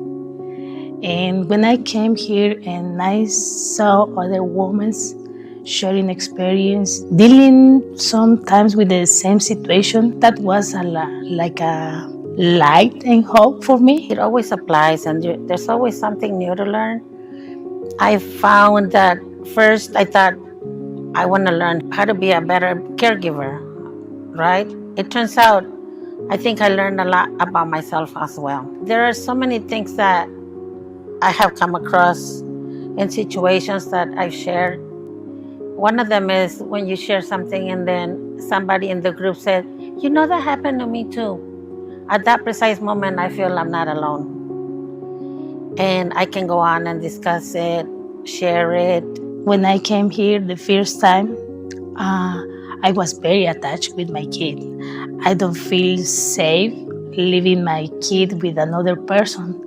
But when I came here and they say, we have a person who is carrying your kid, when you are here, you can have a breathe, you can have a rest, you can share your experience. It was like, wow, this is amazing. There was a question that was brought up once, and they said, oh, so what kind of parent do you want to be? And I thought, wow, I never thought about what kind of parent I wanted to be. I was so focused on what kind of parent I wasn't gonna be. And so in this program, that's my focus. I want to be present. I want to be effective. I think it has helped me grow as a parent. I don't think I've done anything significantly wrong as a parent, but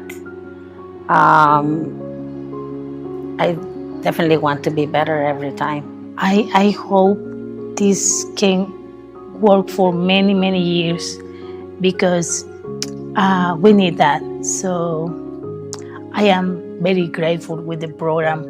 I am very grateful with the women we are attending because we are learning together, we are growing together, and we are giving hope to other people and other kids.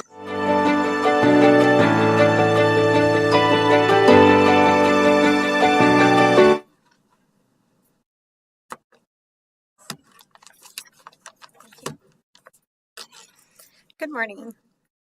My name is Mindy Castaneda, and I oversee the Parent Cafe programs at the Matthews House. I've had the privilege of managing these programs for about 2 years, but the foundation was laid many years before me. Parent Cafe is a curriculum-based program that focuses on the 5 protective factors. The first one is parental resilience. As we all know, that when raising children, we need to have the ability to bounce back, face adversity, to adapt to change, and to keep going in the face of difficult circumstances. Next would be social connections. I like to call this my village, which include family, community programs, parenting groups, neighbors, and more. Then concrete supports in the time of need. This would include access to the food pantries, mental health supports, shelters, financial assistance, and more. Also, knowledge in parenting and child development, like recognizing individual differences, tailoring parenting approaches, fostering strengths and addressing challenges, flexible and responsive caregiving. And lastly, social and emotional competence of children, recognizing and labeling emotions, regulating those emotions, empathizing with others, and building positive relationships. Our mission is to provide a safe and supportive environment where parents can connect and learn together. We offer many different community cafes, including 2 in Fort Collins, 1 in English and 1 in Spanish, and a Spanish cafe in Loveland as well. 2 years ago, we began partnering with the Larimer County Corrections and Work Release Program, recognizing the potential to reach an underserved population. We started offering parent cafes to individuals who are hungry for the kind of support parent cafes offer. This partnership has led us to bring parent cafe sessions into the jail itself, where we started our very first in-facility cafe 1 year ago. Since then, the program has expanded to include 3 parent cafes within the jail, with 2 more scheduled to begin next year. These cafes provide a safe and open environment where incarcerated individuals can share their parenting journeys and challenges they face when they serve time away from their children. The program has inspired many to commit to a positive behavioral changes, to re-engage with families upon release, and to strive towards better parenting. This work has also led to recognize the need for early case management as inmates approach the release dates. We've seen that providing structured support beforehand can make a tremendous difference for these individuals. By identifying the barriers these individuals may face as they re-enter the public and family unit, we are able to walk alongside them during one of the most challenging transitions of their life. Through this case management, we offer guidance and resources to help them build relationships with their children and communities. We are committed to helping these caregivers reestablish stability, not only for themselves, but for the well-being of their families. This additional support ensures that they have a stronger foundation as they work towards a positive future. I'm incredibly honored to receive this award on behalf of the Matthews House. Thank you for supporting this important work and recognizing the value Parent Cafes is having in transforming lives and strengthening families. Thank you. Yes. And what is your first name again? Mindy. Missy. Mindy. M-I-N-D-I. Thank you. Yep. Thank you. Is there anyone else who wishes to speak from the Matthews House, or Celia, or Nicole, or anybody? Nicole sent me up here and said that I could represent us both. So. And I think that was an excellent decision to send you up here. And we'll, I'm sure my colleagues will have some comments or perhaps some questions. Let's move into that. Commissioner Stevens, questions or comments or thoughts? Yeah, I just grateful. I guess I didn't know the Parent Cafe was happening in community corrections and the jail, so I'm really remarkable work. I serve on the community corrections board, and having met a lot of people in community corrections, knowing that there are a lot of parents in community corrections and in the jail. So, and almost to a person, when I've asked them, what are you are you excited about getting out? What's your plan? I mean, seeing their children and being with their children is really important, but it's if you've been apart from them and anyone who's a parent knows it is very difficult parenting, that it is good to have those skills. And I love the video because, the reminder that, maybe the teen years are some of the years that are really difficult in parenting. You're not alone. Other people are going through the same thing, and how to navigate some of those more difficult situations with your young children. So, just I feel like, okay, first of all, you guys were clapping for everyone. I'm clapping for you. I feel like, what doesn't the Matthews House do? You guys are so active in so many spaces, and this is just another really remarkable thing. And to work with people who've been incarcerated, a lot of times people don't understand the value of giving those folks a second chance or a third chance or a fourth chance. But these are people in our community. These are people that are parents in our community, and we really need to support them and make sure that they come back into our community with the skills they need to be successful. So, remarkable work. I don't think I have any questions, but just thank you from the bottom of my heart. I really appreciate what you all do. Thanks, Commissioner. Commissioner Shattuck McNally.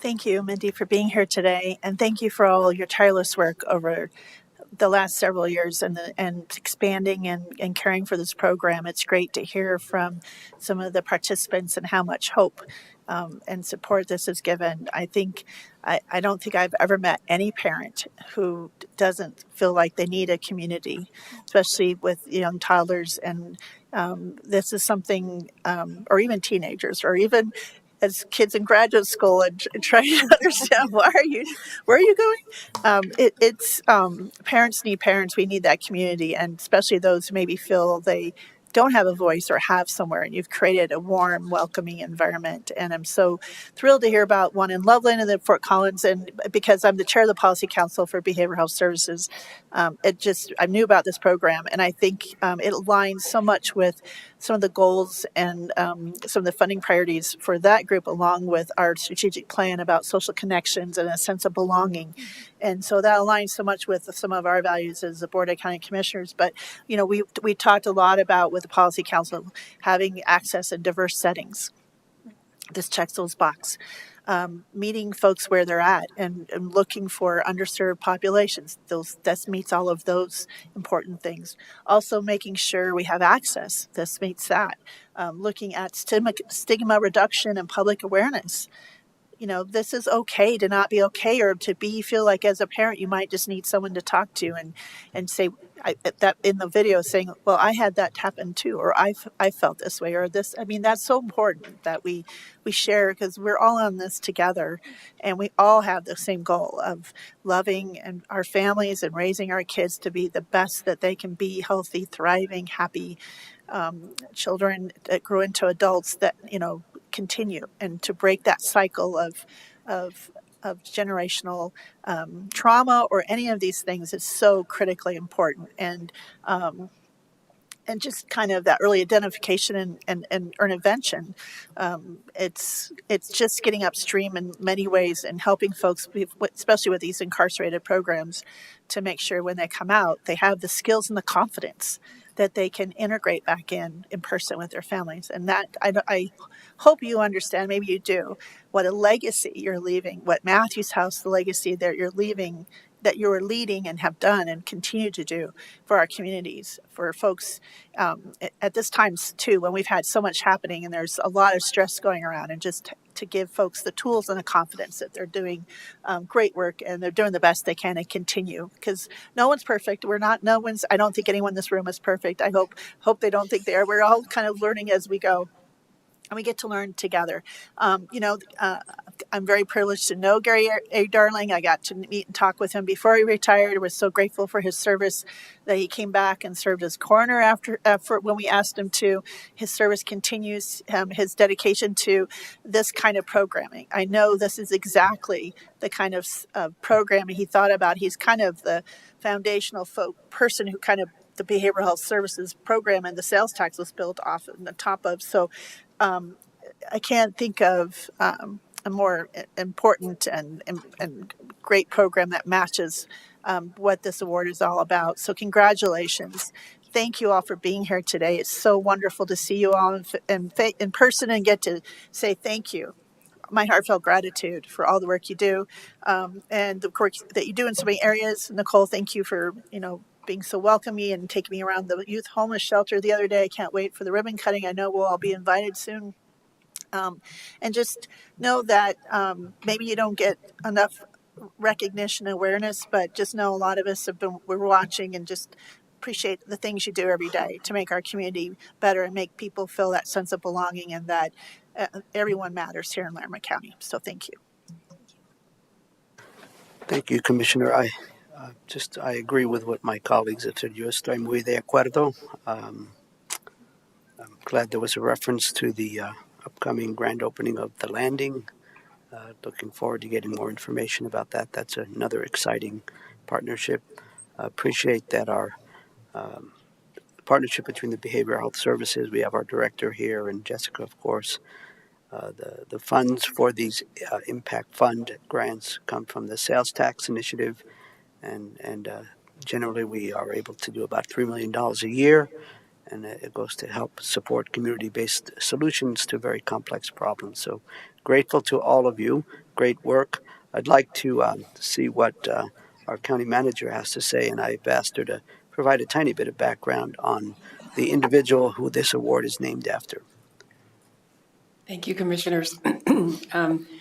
Gary Darling was a 30-year sheriff's office employee who worked at the end of his career in our jail and began to realize perhaps that's not the most effective way to deal with folks. He was our first director of Community Justice Alternatives, what is now a more robust program than he started. He forged relationships in the community. His interest was in the intersection between behavioral health and folks who are incarcerated so that they are successful. There could not be a more fitting program to be honored this year. You are doing exactly, I think, what he would hope, equipping people, families with the tools they need so that when they are no longer incarcerated, they have that support. This idea of the cafes, you can see it in the video. The people reacted so positively, so appreciatively, and recognized that the skills they were getting were skills that they needed. And so I think Gary would be very proud. I'm sorry he's not here today, but he would be really proud to see this kind of work going on. As he evolved in his law enforcement career more toward behavioral health, he was the reason we had a strategic plan goal of asking the voters if they might like to support a sales tax to support behavioral health. So he really was the driving force behind this in our community for many, many years. And thank you for your work and for living up to his legacy. Thank you, Lorinda. Is there anything else, Jessica? Is there a plaque?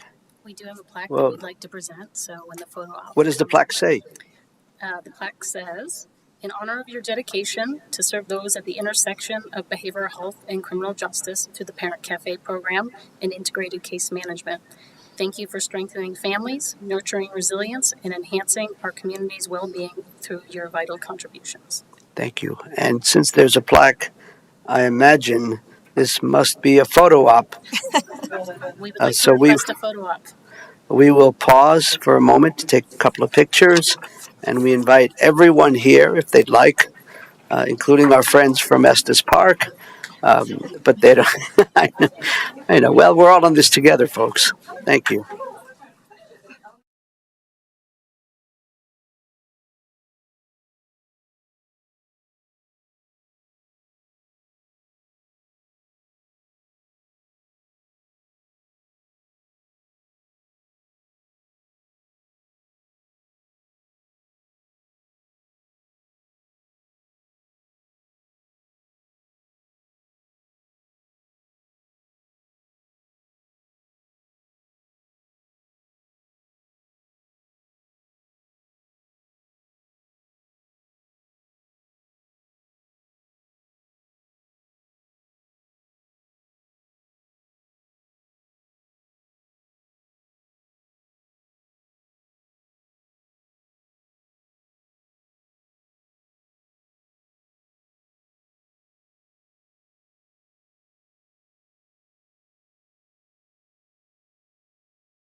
Okay, we are back. We took a photograph. There was a very nice plaque honoring the Matthews House and the cafe program. They received the Gary A. Darling Funding Grant Award, so that was great. We now move on to County Manager update, and we have our County Manager who's all dressed up in green to remind us of Operation Greenlight. Thank you, Commissioners. I'm going to keep it pretty short. I was getting back up to speed last week after being away, and I was also ill. So I did a lot of internal coordination, remote Zoom meetings and those kind of things, as well as some external coordination with our municipal partners and some of our elected officials, trying to keep my distance so I didn't share my germs with anyone else last week. But it was a great week to get back. It feels like I'm back in the saddle this week, so it's good to be back. Thank you, and it is nice to have you back. So we will go to Commissioner activity reports. We'll start with Commissioner Stevens. Thank you. I'll be brief because we have a lot of business yet today. On Tuesday, Commissioner Shattuck McNally and I went to visit the Mobility Hub. There was a ribbon cutting for the Mobility Hub at Centera on I-25. This is where buses can load in the center lane and not have to get off the highway for buses like bus staying. So the governor was there. Director of CDOT, Shoshana Liu, was there. We had the deputy Secretary of the Department of Transportation was there. So it was a big group, helped us kick off those mobility hubs. There's one in the Berthoud area as well. So really happy to have those folks celebrating that with us. That was part of the I-25 expansion. So we got dollars not only for expanding the roads, but also for creating more opportunities for multimodal transportation.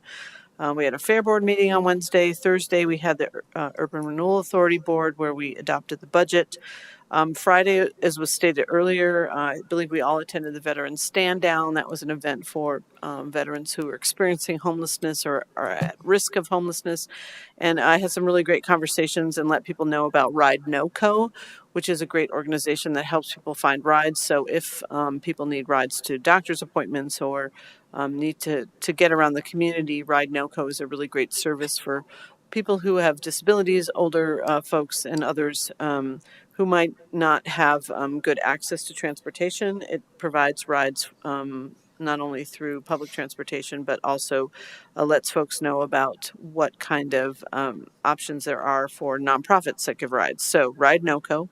Just keep pushing that out. And a lot of the veterans groups are really happy to know about that program. And then went to the Global Village Museum across the street on Mountain. There's an exhibit of art from inmates from our Larimer County Jail. A really great little exhibit. And as we know, art can be very healing for people. And so a really great outlet for people who want to express what they're feeling. So kudos to the Global Village Museum for housing and that exhibition, and good work for all the inmates who participated. There's some really lovely pieces there. So I'd encourage people to go over and see that. Not only do they have that exhibit, they have a great exhibit on the Day of the Dead, and have a lot of really great exhibits of artifacts from around the world. And then just finally wanted to talk about the fact that we were made aware that the state of Colorado received a CRISI grant, so that's Consolidated Rail and Infrastructure Safety Improvement. We were invited to that this morning, but we needed to be at this meeting for the announcement. But the state received $66.4 million in the Consolidated Rail Infrastructure and Safety Improvement Grant that will be used for helping with the safety improvements that we need to be able to make passenger rail a reality. And so very exciting. I think the state had about $28 million of their own dollars, so it came to somewhere close to $100 million that will be invested in rail. I see Tom Clayton smiling about that. I think we should all be smiling about that because this is one step forward to making passenger rail a reality. So that is it for me.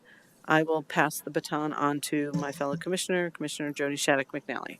Thank you, Commissioner Stevens. Yeah, I'll just echo about the Chrissy Gant. I'm really excited. We received that phone call and invitation to go down and celebrate at a press conference. But I said Tuesdays are not good days for us as commissioners. We have a lot of work to do on Tuesdays. So, congratulations to the state and appreciate the invitation and just really excited because this is a huge step forward. To seeing passenger rail happening sooner than later in our state, and I know we get a lot of questions for that now, so that's really exciting. Um, yes, Commissioner Stevens, that was really exciting to go to the Mobility Hub and to celebrate with all those partners, and it was really exciting to get to meet the Deputy Secretary Polly Trottenberg, who came and spoke along with Mayor Pro Tem of Loveland and the governor and the Shauna Liu. Really exciting to be there that day. And the deputy secretary is planning to come back to Larimer County. She's so impressed and thought it was beautiful, and she wants to go and check out Rocky National Park and learn about bus staying going up there. And so that was really a fun day. And it was really neat because we had folks from both Weld and Larimer counties there and the MPO. And it was just wanted just to share that was a really united event. And thank you for mentioning No Co Ride, Commissioner Stevens. It's a point of pride. Before I became commissioner and I served on the Office on Aging Advisory Council. That idea actually started out of the Advisory Council along with Partnerships for Age-Friendly Communities and had some pilot programs. It was so successful. I'm really pleased it's still continuing in the MPO. I think it was moved over there. It's for long-term funding, and it's a really important program. I still think we can do all we can to let folks know about that. And I've actually been doing that recently with some adults who were frustrated because they know SAIT didn't cross lines. I said, well, wait a minute, that was fixed, and here's how you can connect with that. And so really great to see this after probably almost 8 years of that program still, after that pilot, still going. I did get to go with Matthew's house again. Thank you to Thompson School District and Nicole Armstrong and them as we toured the landing. It's very exciting about the reconstruction, the renovation, and were able to keep the windows, which are beautiful because they're kind of floor to ceiling, and kind of did some innovative carve outs in the walls for little places for the county or the youth that will be served to sit in kind of closed spaces. So like a little carve out cave in the wall for them to hang out. So it's just really great. And they'll be serving 15 to 23, I believe, not younger than that. They don't have the license, but they have a little bit of flex space depending on how many students they have, because they have to break the 15 to 18 up in a separate area from the 18 to 23. So I think that's was really unique to learn about. And then it was really a fun time to be at the No Cove Fort Collins Business Association meeting. We attended last week. Our budget my budget team came presented on our budget and trying to explain the property tax changes and things. And it was well received, and it was fun to engage with that group with some of our staff. We had the Big Thompson Watershed Health Partnership meeting, which is monthly, and we're one of those partners. Lots of groups working together, and that work continues as they're going for grants. And I've been supporting some of those reach out because they need more foresters to get these planning and efforts going. But it's really a strong partnership on wildfire mitigation and watershed protection, and really thrilled to just see these partnerships growing and getting stronger all the time. Commissioner Kafalis and I attended the Equity, Diversity, Inclusionary Advisory Board, went to the event at the Discovery Museum of Where and How Do We All Belong. We had we had some of our staff attend some of the breakout meetings, but it was a great panel with folks from Homer Alliance, the Disability Advisory Group, Caitlin Wyrick from Heart and Soul, and I'm trying to think who was the other person now. I'm just drawing a blank, but really great conversations and great feedback. There was breakout sessions in small groups, either local government or nonprofits, and it was well attended, and it was a really powerful conversation. So I want to thank the Gen I Coalition and the Larimer County staff and all the other partners and all the sponsors, because I thought it was great to see community coming and having these conversations. We had a lot of Loveland folks come up And I thought that was really powerful to see some more engagement from around the county. We had our I went to Glacier View Fire Department last Thursday to hang out with the Wildfire Partners program and hung out while they were cutting and doing mitigation of road work along the roads. And they were using a trailer that they had bought with one of our mitigation fire grants through the Office of Emergency Management, and how they keep going for these grants and important work, and having this trailer to haul the slash of the trees that the mitigating. They were cutting down the trees, they were just cutting some of the louder tools because they're focusing on the critical ingress and egress, the evacuation of routes for their community, so that there isn't a fire tunnel for residents to drive through. And so it may not seem like something from some of these limbs being cut off, but it's really, really important work. And then went and hung out with the Colorado Division of Fire Protection and Control and Public Safety as they are using this much bigger air curtain burner than we've seen in Larimer County before. It can do 3 to 5 tons of slash a day.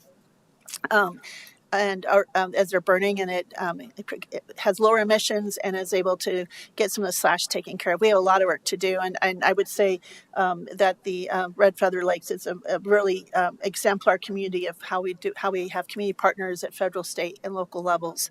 And it's just an exemplar of the state how to work together. We had our regional opioid abatement council meeting. We continue to look at our plan year 3. We have $3 million. We found out we have an extra $700,000 that came through a settlement, so we'll have $2.8 million to hand out with this next plan. And we had some robust conversations. We should probably finalize some of those grants in December. We had our Open Lands Advisory Board meeting, which was great to talk about some of the small grant programs. We got some new volunteers to do that. Then I went back up to Red Feather to the DU Mountain campus, where the Fire Force film was shown to the community of where it was filmed. It was hopefully going to be the first film showing, but that didn't work out, so they're the last. And then they had a great community engagement, large crowd, and Josh Roberts from our OEM and Daniel Bacher from the Coalition for Poudre River Watershed presented on that wildfire defense grant, which is $9.7 million that the Larimer County is a fiscal agent. And so the community got to ask a lot of questions, and it was really great engagement. And that committee is doing fantastic work. And I want to just give them a shout out for all the wildfire partners, ambassadors, and the community and the fire district, and all our nonprofit agencies, and just the partnerships is just outstanding and exemplary. The Veterans Stand Down was really great to be at. Really important that we have those community events here in our county. And are just, again, we talked about that earlier, how important that was to have folks attending that. And then I think that's all I want to share. It was a lot's going on over the weekend, and just thankful we live in such a beautiful and wonderful county.